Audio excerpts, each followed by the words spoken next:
The Galactic Council had always viewed humanity as peculiarly passive, and Captain Jake Morrison knew this better than most as he stood on the bridge of the Earth defense vessel Horizon, watching another human colony ship being turned away from the Zenthari trade hub.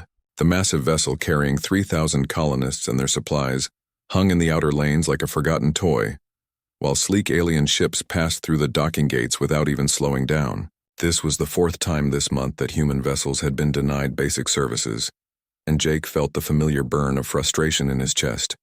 But he kept his face calm, because that was what humans did now. They smiled and they waited and they pretended that being treated like dirt was somehow acceptable because the alternative was worse, or so the diplomats kept saying. Ambassador Linda Hayes sat in her assigned seat at the Galactic Council chambers on the station orbiting Nexus Prime, and she listened to the Kravik representative laugh at her proposal for equal trade tariffs. The sound echoed through the vast chamber, and she saw other representatives hide their smiles behind their data pads as if the very idea of humans deserving equal treatment was some kind of joke. She had been doing this job for 7 years now, and every single session felt exactly like this one, with human concerns dismissed before the words even finished leaving her mouth. Linda smiled politely and made notes on her tablet, just like she always did, because losing her temper would only prove what they all believed anyway, that humans were too emotional and too primitive to deserve a real voice in galactic affairs. Across human space, the same patterns played out day after day and year after year, with the weight of it pressing down on every human who tried to make a life among the stars. Human merchants paid triple the standard fees at every port, and when they complained, they were told that their vessels required extra safety inspections, even though human ships had the best safety record in known space. Human explorers discovered new systems and mapped new routes only to watch those same systems declared off limits to human settlement a few months later when some elder species decided they wanted the resources for themselves. Human students with perfect scores were rejected from the prestigious academies, while alien students with barely passing grades were welcomed with open arms, and nobody ever quite explained why, except to say that humans needed more time to prove themselves. Worthy Commander Ryan Phillips guided his patrol ship, Liberty, through the asteroid field near the border worlds, and his crew worked with practiced efficiency to reach the Vexian transport that had sent out a distress signal an hour ago. The Vexian ship had suffered a complete engine failure and was drifting dangerously close to a cluster of massive asteroids that would tear the vessel apart if they made contact. Ryan had his people attach the towing cables, and they spent 6 hours carefully pulling the transport to safety through some of the most dangerous space in the sector. When they finally reached the safe zone and released the Vexian ship, the captain sent a message complaining about humans touching his vessel with their primitive equipment and threatening to file an official protest about the damage to his hull plating. Ryan read the message twice to make sure he understood it correctly, and then he filed his incident report and moved on, because there was always another crisis and another insult and another reason to prove that humanity deserved to exist among the stars. On Earth, the news feeds showed the same stories every day, with human colonies struggling under restrictions that seemed designed to make life as difficult as possible.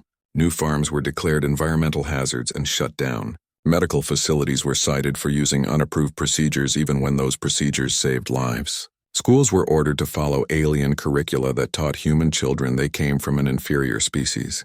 The message was clear and it was constant, and it was grinding humanity down one regulation and one insult and one casual act of cruelty at a time. But out on the colony worlds, something was beginning to change in ways that the Galactic Council had not yet noticed.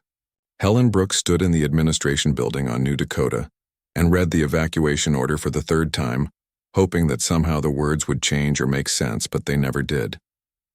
Her colony had spent 20 years turning this harsh world into something beautiful, with farms that produced food for 6 systems and infrastructure that would support 1 million people within a generation. 15,000 colonists had worked and bled and died to build something worth having here, and now the Galactic Council had decided that the Etherian Collective wanted this planet instead, so humans had to leave.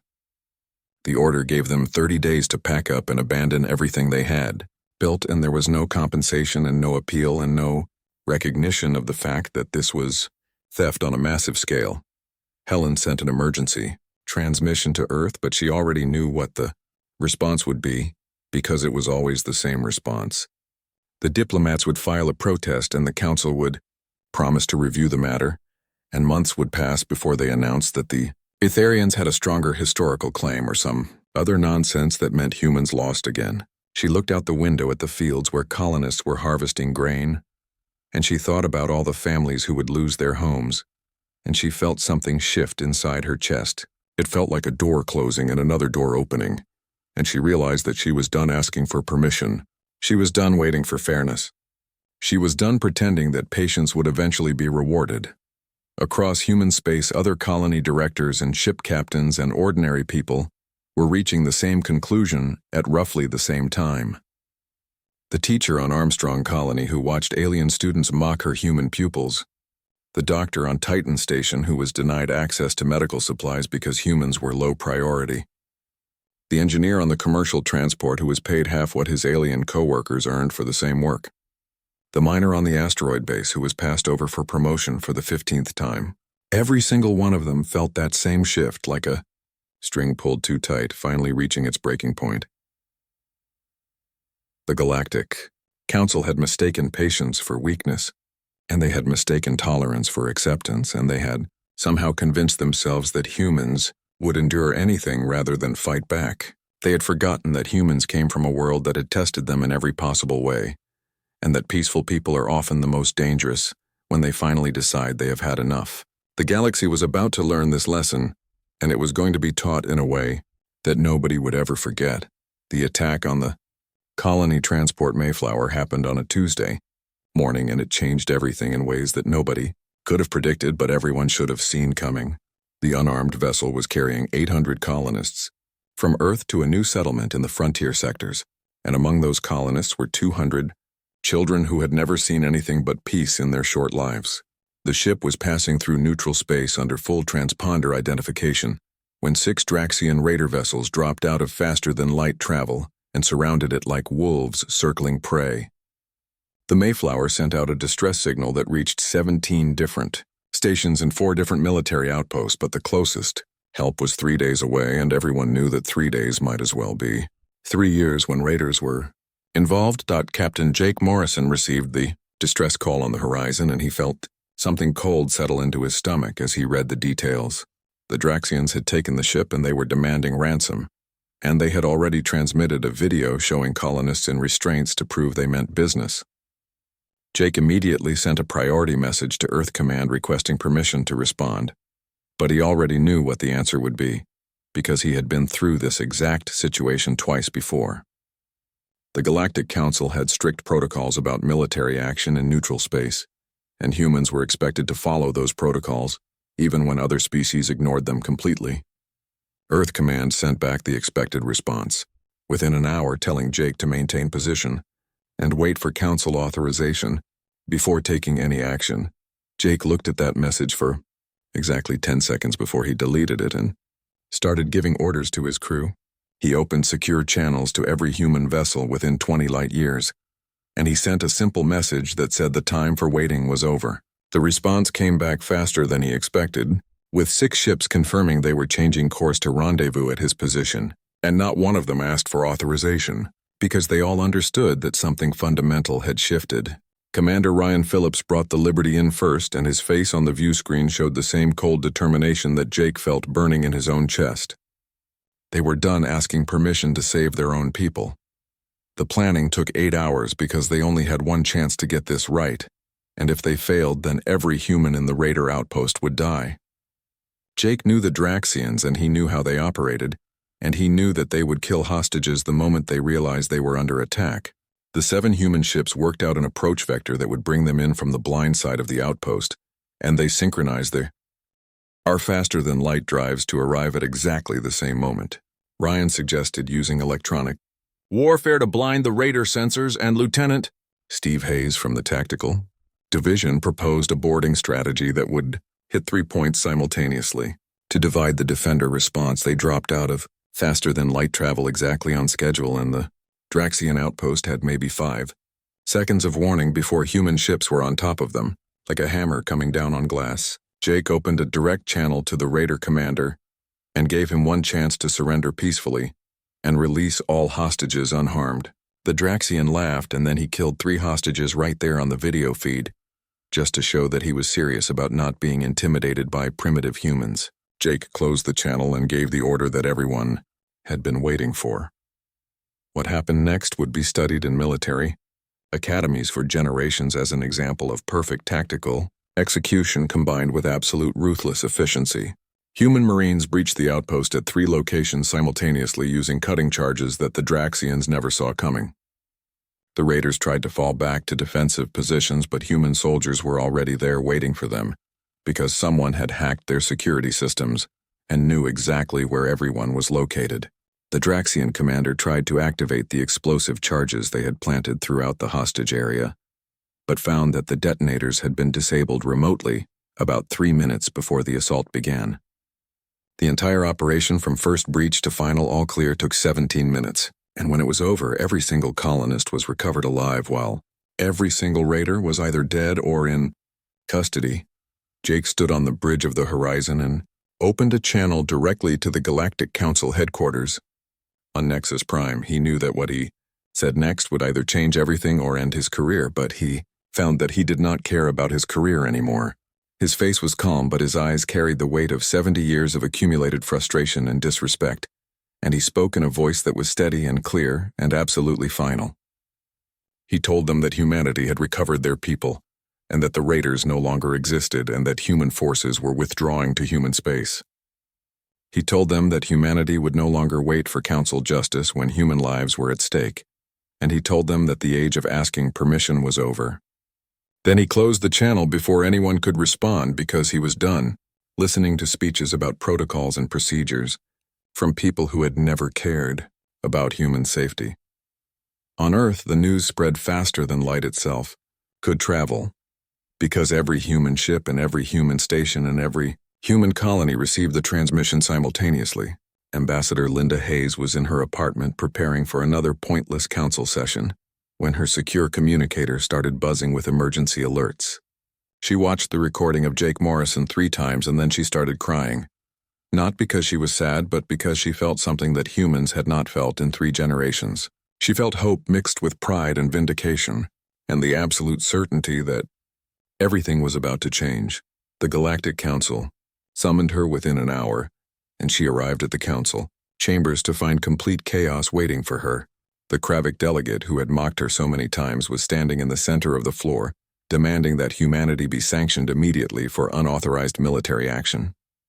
The Vexian representative was calling for Earth to be expelled from the council. The Etherian ambassador was demanding that Jake Morrison be arrested and tried for violating neutral space agreements. Linda Hayes stood at the entrance and listened to them shout for 10 minutes while she thought about everything that humanity had endured, and everything they had sacrificed and everything they had tried to be. Then she walked down to the speaking platform, and something in the way she moved made the entire chamber fall silent. She looked at each representative in turn, and when she spoke, her voice carried through the vast space with absolute clarity and absolute conviction. She told them that humanity had followed their rules for 70 years, and accepted their restrictions and endured their mockery and their discrimination and their casual cruelty. She told them that humans had done this because they believed in the promise of a civilized galactic community, where all species worked together in peace and mutual respect. She paused and let the silence stretch until it became uncomfortable, and then she delivered the words that would echo through history. She told them that humanity's patience was over, and that humans would no longer accept second-class status or watch their people suffer while the council debated and delayed. She told them that the galaxy was about to learn what happened when peaceful people finally decided they had endured enough. The Kravik delegate tried to interrupt, but Linda simply turned and walked toward the exit. Behind her, every human representative in the council chambers stood and followed her out in complete silence while the alien delegates watched in shock. The withdrawal of human cooperation happened simultaneously across 1,000 worlds, and it caught the Galactic Council completely unprepared because they had never imagined that humans would actually unite and act together with such perfect coordination.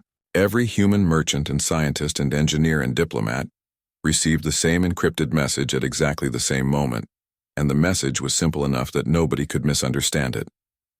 Come home. The message was signed by Admiral Peter Grant, who commanded All human military forces and President Claire Murphy, who had just declared a state of emergency back on Earth. Within 6 hours, human vessels across the galaxy were turning toward home, and within 12 hours, the first effects were being felt in ways that made alien governments realize how much they had taken humanity for granted. Commander Ryan Phillips was pulling security duty near the Zenthari shipyards when his orders came through, and his first reaction was relief so profound that it made his hands shake on the controls. He had spent 5 years patrolling alien space and protecting alien interests and being treated like a second-class citizen every single day of those 5 years. The Liberty turned toward Earth alongside every other human vessel in the sector, and Ryan watched his sensors as ship after ship joined the exodus. There were dozens of them at first, and then hundreds, and then thousands, as every human in alien space decided that enough was finally enough. His second reaction after the relief faded was concern about what would come next, because he knew that the galaxy would not accept this quietly, and he knew that humanity was about to face challenges that would make the past 70 years look easy. The Galactic Council discovered very quickly what they had been taking for granted all this time. Human technology had become integral to modern infrastructure in ways that nobody had really noticed because it had happened so gradually over 3 generations. Human engineers maintained critical systems on stations across the galaxy. Human medical knowledge had saved billions of alien lives through advances that humans had shared freely. Human agricultural techniques fed entire sectors with crop yields that had seemed impossible before humans showed up. Human navigation systems made faster than light travel safer and more efficient. Human power generation designs kept stations running at peak efficiency. And now all of that knowledge and all of that expertise was being withdrawn simultaneously, while the aliens who had benefited from it could only watch in growing horror. On the trade station Nexus Prime, the chief engineer, Greg Palmer, began the systematic shutdown of the enhanced power grid that he had designed and maintained for 5 years.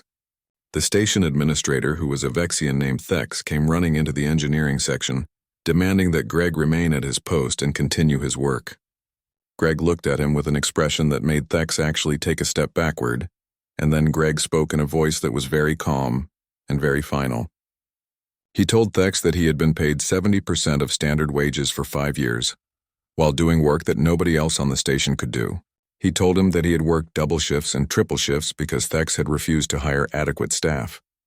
He told him that he had been called primitive to his face by people whose systems he kept running every single day. And then he told Thex that he was done, and that Thex should find someone else to maintain his precious power grid. Greg walked away, and across the station, 17 other human engineers did exactly the same thing at exactly the same moment. Within a week, the power output on Nexus Prime had dropped by 40%, and emergency rationing had to be implemented. Within 2 weeks, the environmental systems started failing in the outer sections. Within a month, the station administrator was sending increasingly desperate messages to Earth Command, begging for someone to come back and fix the systems before people started dying. Nobody from Earth responded to any of those messages. The pattern repeated itself on every major station and on colony, worlds, and in research facilities and in hospitals across the galaxy. Dr. Amy Chen, who had developed the cure for Yandari plague and shared it freely with every species that needed it, packed up her research and boarded a transport headed for Earth. The Yandari Council sent messages every day begging her to reconsider and offering her anything she wanted if she would just stay and continue her work. Amy deleted every message without reading it, because she had spent 15 years giving everything she had to people who treated her like she should be grateful for the opportunity to serve them. She was done being grateful for scraps. On Earth, the consolidation was already well underway, and President Claire Murphy stood before cameras broadcasting to every human settlement in known space. She told them that humanity had tried for 3 generations to earn respect through service and cooperation and patience. She told them that you cannot earn what others refuse to give, and that the time for asking permission was over. She told them that humanity would build its own future and protect its own people, and show the galaxy what humans could achieve when they stopped pretending that being nice would somehow make aliens treat them better. The speech was short and direct, and when it ended, there was not a single human anywhere who did not understand that everything had changed. Forever, Admiral Peter Grant stood in the command center on Armstrong Station orbiting Luna and looked at the holographic display showing human territory. New defense stations were being constructed at every border point, and old weapon systems that had been mothballed to avoid alarming alien neighbors were being brought back online. Ships that had been in storage for decades were being refitted with new technology that humanity had developed but never deployed because the Galactic Council had asked them not to. Peter looked at his senior officers and told them something that everyone in the room already knew. He told them that humanity was not going to war, but that humanity would never again be vulnerable to attack. He told them that they were going to build a force that made any thought of attacking humanity completely unthinkable. He told them that they were going to establish borders that humanity controlled and defended without asking anyone for permission. Captain Jake Morrison was promoted to Commodore and given command of the new rapid response fleet that would answer distress calls from any human ship anywhere in the galaxy. His orders were crystal clear and left no room for interpretation. Any human vessel in distress would receive immediate assistance without waiting for council approval. Any human colony under threat would be defended with overwhelming force. Any attack on human citizens would be met with instant retaliation. Jake read his orders 3 times, and then he looked at his new command staff and saw the same fierce determination in their eyes that he felt in his own chest. They were done being victims, and they were done apologizing for defending their own people. The galaxy was about to learn a very hard lesson about the difference between patience and weakness. The Galactic Council had assumed that humans were passive by nature, when in reality humans had simply been choosing peace over conflict. They had assumed that human tolerance meant acceptance when in reality it had meant restraint. They had assumed that they could push humanity around forever, because humans had never pushed back. All of those assumptions were about to be proven catastrophically wrong, and the consequences would reshape galactic politics for centuries to come. Onto the borders of human space, new defense platforms were going active every single day, and the technology they displayed made alien military observers send worried reports back to their governments. Weapons systems that seemed to come from nowhere. Sensor networks that could detect ships at ranges that should have been impossible. Shield generators that produced fields stronger than anything the galaxy had ever seen. And the ships kept coming out of Earth's orbital shipyards in numbers that suggested humans had been building in secret for years. They had been building and preparing and waiting for the moment when patience finally ran out and action became necessary. The age of human patience was over, and the age of human power was beginning, and the galaxy was about to discover what 3 generations of peaceful humans could accomplish when they finally decided to stop asking for permission and start taking what they deserved. The Kravik Dominion made the fatal mistake of testing humanity's resolve exactly 4 months after humans had withdrawn from the Galactic Council and begun fortifying their own territory. The Kravik had one of the largest military forces in known space, and they had conquered 17 species over the past 2 centuries, using tactics that had been refined through constant warfare. Their fleet commanders looked at the human withdrawal as weakness, and their political leaders saw an opportunity to teach the upstart humans a lesson about respecting their betters. They chose the human colony of New Terra as their target because it was prosperous and well-developed, and taking it would force humanity back to the negotiating table on Kravik terms. They calculated that Earth's forces were still organizing and unprepared for a major conflict. They were wrong in ways that would cost them half their fleet. The Battle of New Terra began when 300 Kravik warships dropped out of faster-than-light travel at the edge of the system and immediately began broadcasting demands for the colony's surrender. The Kravik commander gave the humans 1 hour to evacuate the planet and abandon all infrastructure and equipment. Commodore Jake Morrison was in command of the defense fleet orbiting New Terra, and he listened to the Kravik demands without saying a word. When the hour was up, the Kravik commander sent another message asking if humanity was ready to be reasonable. Jake's response was to launch every fighter and activate every defense platform and send a single word back to the Kravik fleet: no. The battle that followed lasted 6 hours, and military historians would study it for decades, trying to understand how human forces that were outnumbered 3-1 managed to achieve such a complete and devastating victory. The Kravik had battle plans that had worked perfectly for 200 years against species that fought according to the accepted rules of galactic warfare. They expected human ships to form defensive lines and engage in direct combat, where superior numbers would eventually win.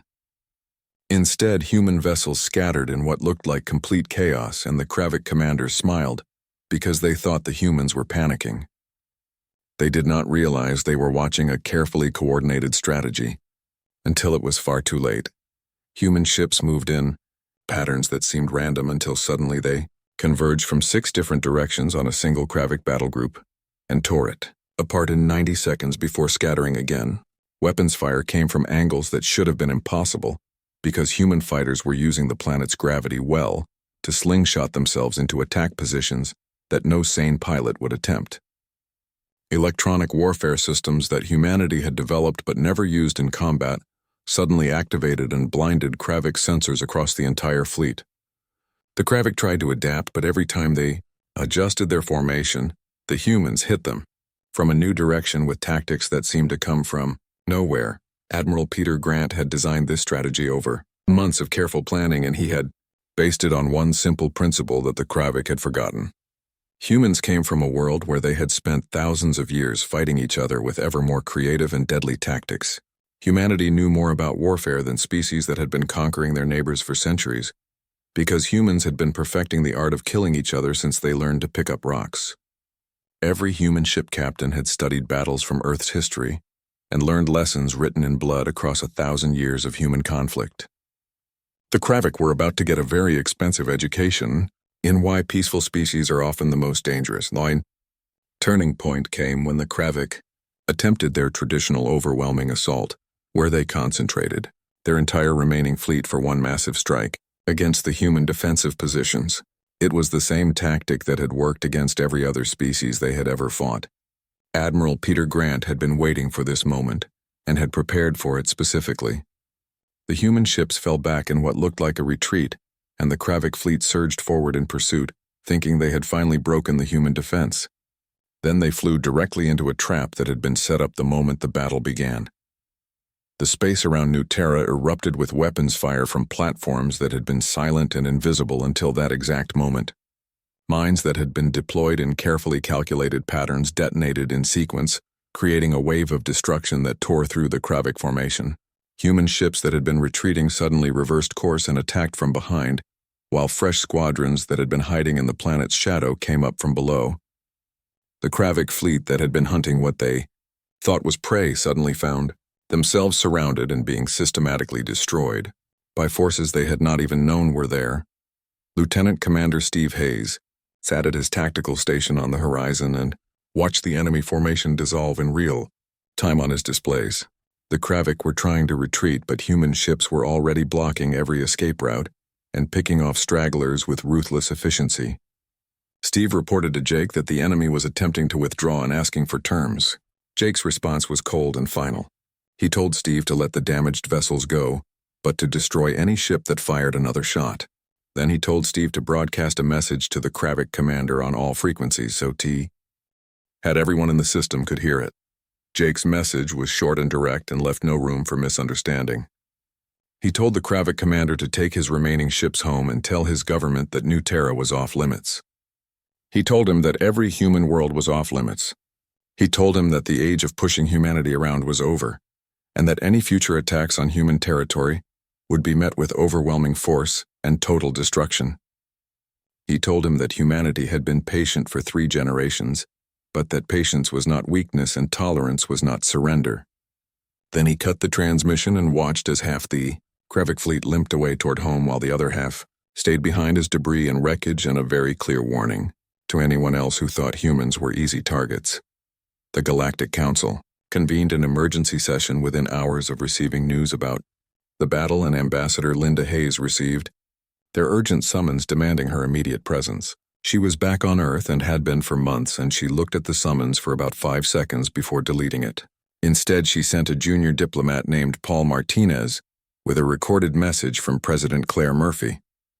Paul arrived at the council chambers and played the message without any introduction or explanation, and then he left before anyone could ask questions. President Murphy's face appeared on every display in the chamber, and her expression was calm, but her eyes were hard as diamond. She told the council that they had failed to protect human interest for 3 generations. She told them that they had failed to enforce their own laws when humans were the victims.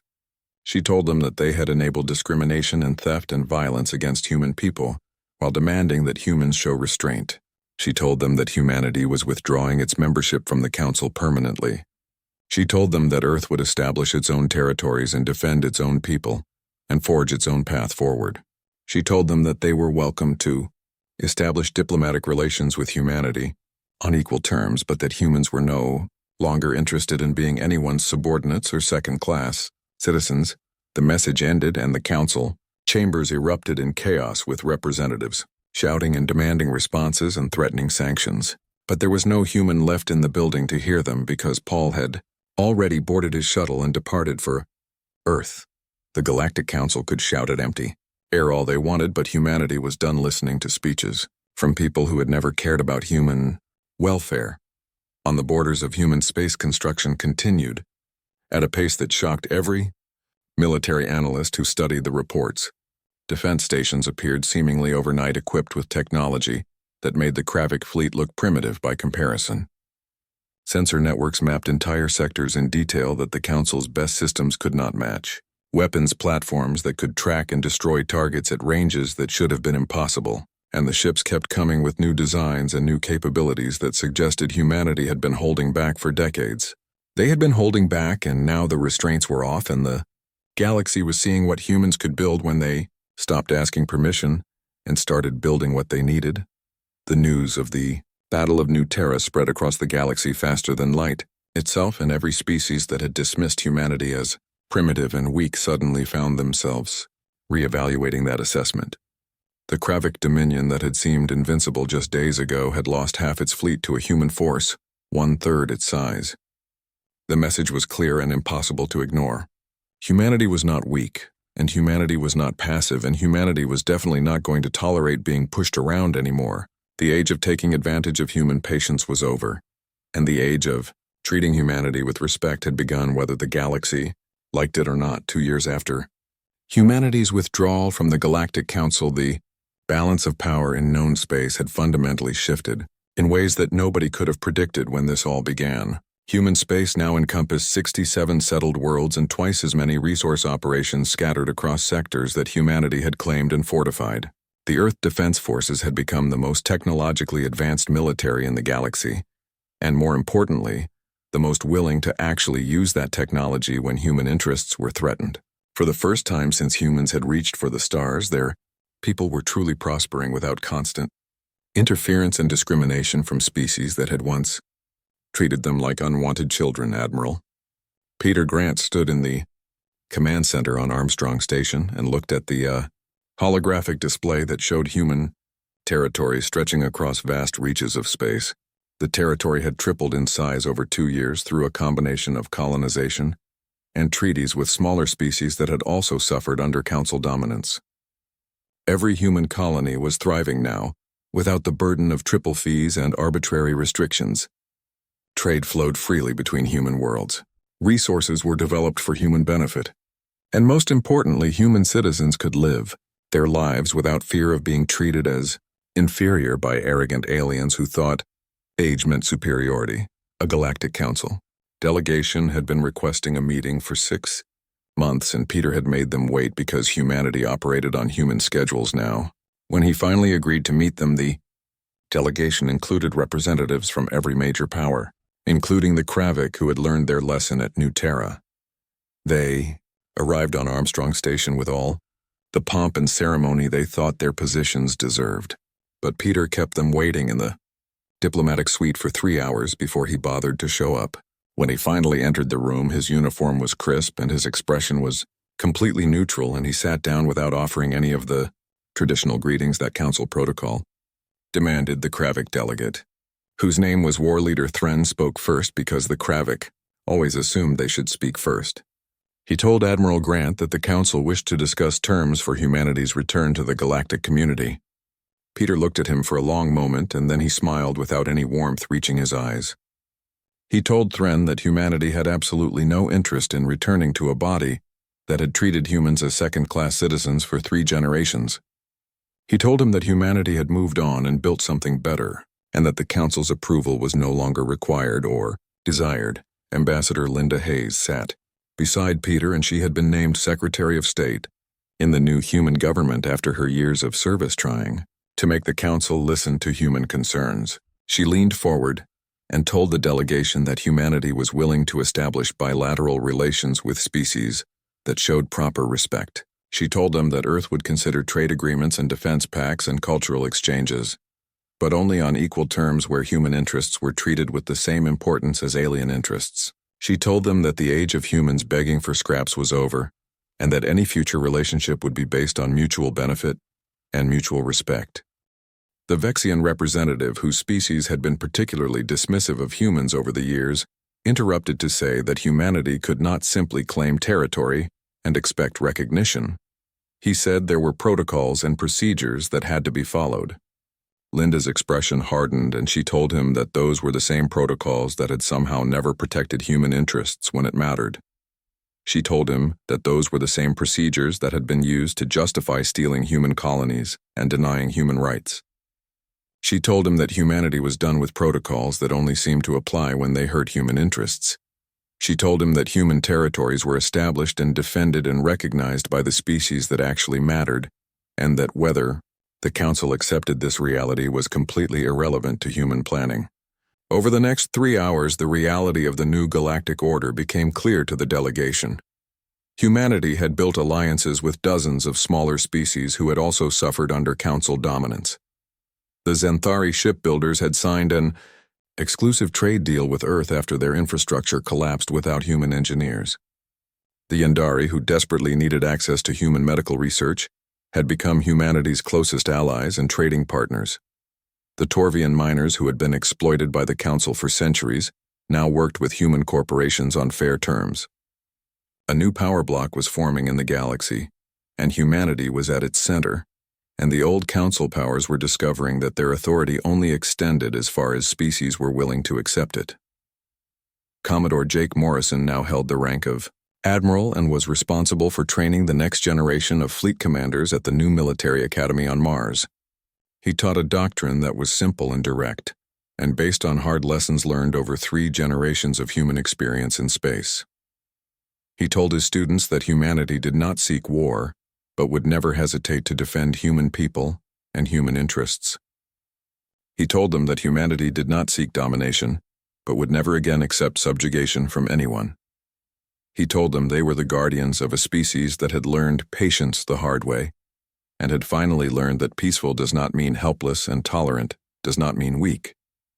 On New Dakota, the colony that had nearly been stolen by the Itharian Collective was thriving under the leadership of Governor Helen Brooks. The Itharians had tried to enforce their claim by sending a fleet to intimidate the colonists, but they had encountered Jake Morrison's rapid response group instead. The Itharian fleet had quietly withdrawn after a short conversation about what happened to the Kravik at New Terra. New Dakota was human territory now, and Helen stood at the dedication ceremony for the planet's new capital city, watching 15,000 colonists celebrate their freedom from alien interference. Dr. Amy Chen had returned to her research, but now she worked exclusively for human benefit and published through Earth's new scientific consortium. Her latest breakthrough in regenerative medicine was shared freely with allied species and available for purchase by others at fair market rates. The Galactic Council's research institutes that had once received human knowledge as tribute now had to compete and pay and show respect if they wanted access.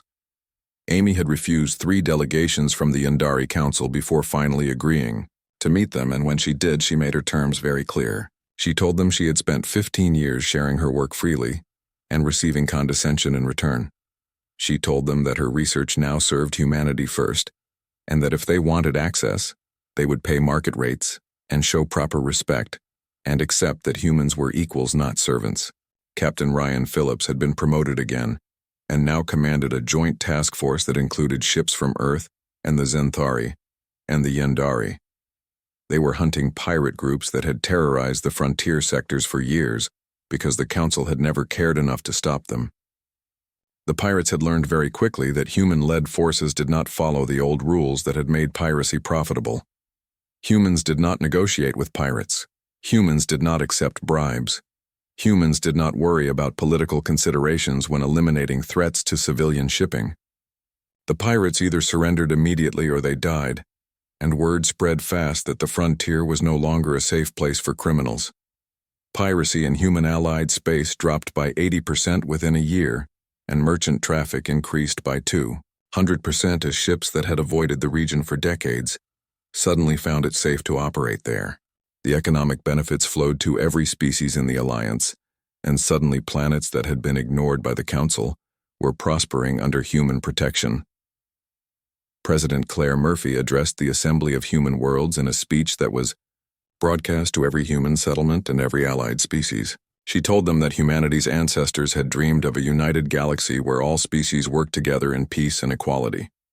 She told them that dream had been betrayed by species that saw humans as inferior and convenient to exploit. She told them that humanity had built something better based on genuine partnership and mutual respect and the fundamental principle that strength should protect weakness, not exploit it. She paused and looked out at the representatives from 67 worlds and dozens of allied species. She told them that no species would ever forget the moment humanity's patience finally snapped, not because humans became conquerors or tyrants, but because humans showed the galaxy what happened when peaceful people were pushed too far. She told them that humanity had not become monsters but had instead become what they always should have been, a people who demanded respect and protected their own and stood as equals among the stars. The assembly erupted in applause that lasted for 5 minutes, and across human space the message was received and understood. The Galactic Council eventually recognized human territories because they had no choice. The species that had once dismissed humanity now courted Earth's favor and competed for human attention. Trade agreements were renegotiated on equal terms. The insults stopped. The discrimination ended. Not because the galaxy suddenly developed ethics, but because humanity had finally taught them that respect must be earned through strength, and that patience is a gift that should never be mistaken for weakness. The age of human patience was over, and the age of human power had truly begun.